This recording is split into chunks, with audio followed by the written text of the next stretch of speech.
So far, we have seen 3 machine learning models: decision trees, k-nearest neighbors, and support vector machines with RBF kernels.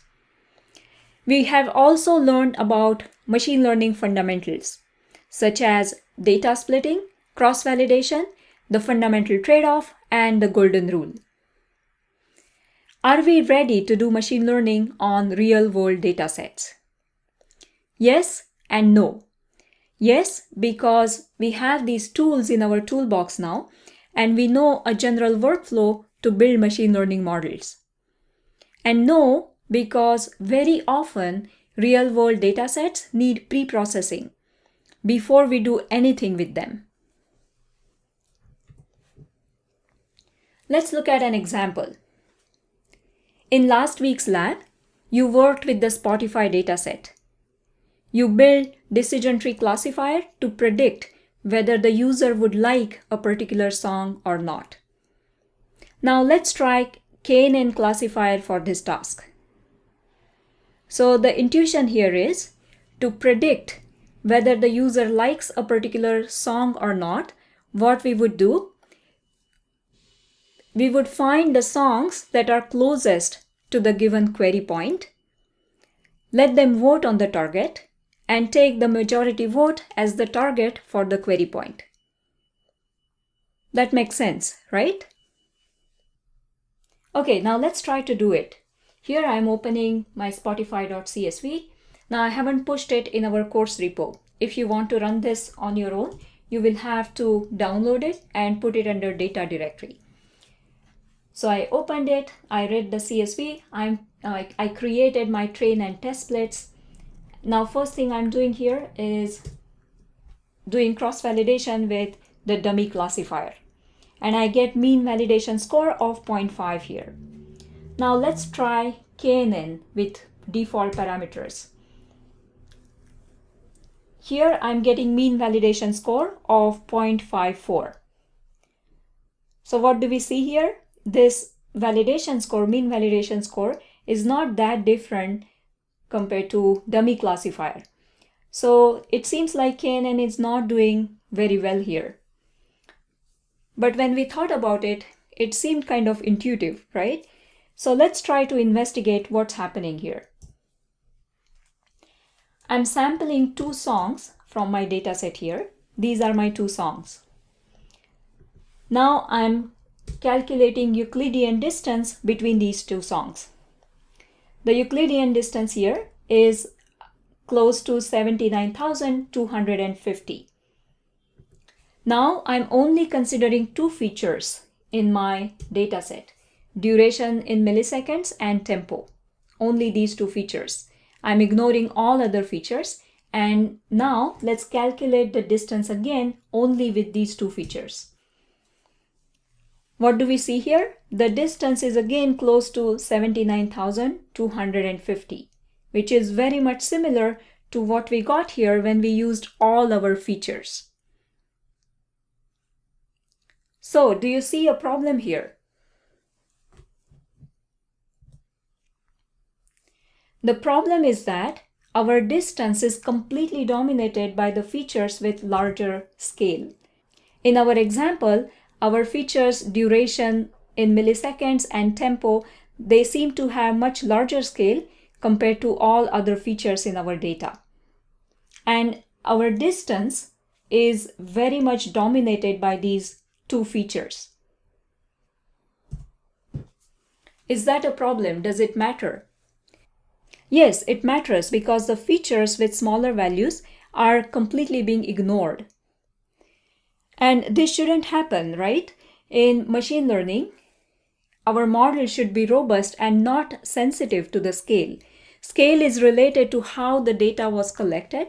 And if a feature is on a smaller scale, it doesn't mean that that feature is not relevant or it's not useful. So it is a problem. And a question for you is, was this a problem for decision trees? We built decision trees last week on the same dataset and we got around 70% accuracy, and it didn't seem to be a big problem with decision trees. It is because in decision trees, we are not considering all feature at once. We are asking questions on one feature at a time.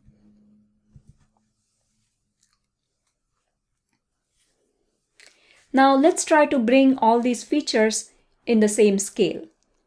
I'm going to use Scikit-Learn's standard scaler to do this.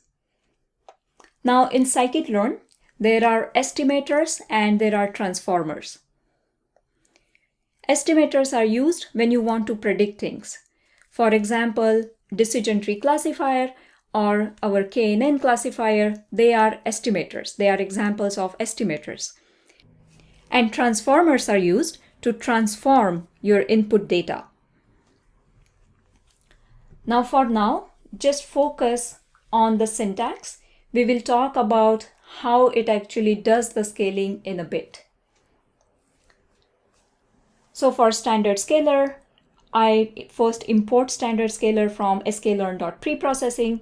Then I'm creating standard scaler object here, class object. Then I'm fitting my standard scaler. I'm passing xtrain to my fit. Now note that I'm not passing ytrain here because for transforming the input data, we don't really need ytrain. If you pass it, I don't think it will complain, but we don't need it here. Then I'm calling transform on xtrain and storing this transform data into xtrain scale. I also want to apply the same transformations on my test split. So I'm now calling transform on xtest and storing it into xtest scaled. Now let's run this, and here is how our data looks like now. If you look at duration in milliseconds and tempo features, now they look much better, and all features look in the same scale now. So to summarize, sklearn has estimators and transformers. For estimators, we have fit and predict. We have this fit and predict paradigm for estimators. For fit, we pass xtrain and ytrain. And for predict, we pass xtrain and xtest. We never pass xtest to fit, right? And similarly for transformers, for fit, we pass xtrain. Ytrain is optional. We can pass it, but we don't really need it. Then for transform, we can apply transformations on the training data, and we pass the training data to it. And we also want to transform the test data. So we pass xtest to it, and then we get transformed x. And we never pass xtest to fit. Okay, now that we have this transformed data, we have this scale data, do you expect dummy classifier results to change? Probably not, right? Because dummy classifier doesn't really look into features. It only looks at the target. Okay, so now let's see what happens with KNN. Now first, I'm training unscaled version of KNN. So this is my KNN unscaled. I'm passing xtrain and ytrain to it, which is our unscaled data. And I get train score of 0.72 and test score of 0.55. Now let's try it with scaled data. I'm creating KNN scaled here. I'm passing scaled version of our xtrain. And here are our train scores and test scores. My train score is 0.79 and test score is 0.68. So we have a little bit better scores compared to unscaled version. Now you might be wondering at this point that why I'm not carrying out cross-validation, right? Now there is a reason why I'm not doing it here, and we will get into it in a bit. Also note that I'm a bit sloppy here. I'm using my test data multiple times, and actually I'm doing this only for teaching purposes. But when you build an end-to-end machine learning pipeline, please don't do it. Use your test data only once and only at the end. Okay, so we saw this example of applying scaling. Now there are a few commonly performed feature transformation techniques, and we will focus on 3 of them in this lecture: imputation, scaling, and one-hot encoding. Now there is a lot to say about all these transformations, and you can actually have one lecture for each of them. People have written books on these topics. But my goal here is to give you a quick introduction of all of these so that you can actually use them, you can perform these transformations using SciKit-Learn.